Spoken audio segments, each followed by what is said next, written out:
આ કચરાનું સામ્રાજ્ય ગોમતી નદીમાં છે મિત્રો.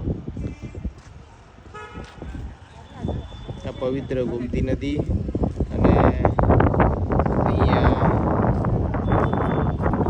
ખાલી કચરો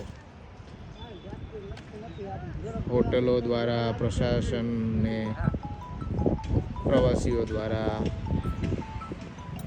કરવામાં આવતી ગંદકી તે હાલ તમે વિડીયોને અમારા બધી જોશો તો તમને ખ્યાલ આવશે. જોઈ લો.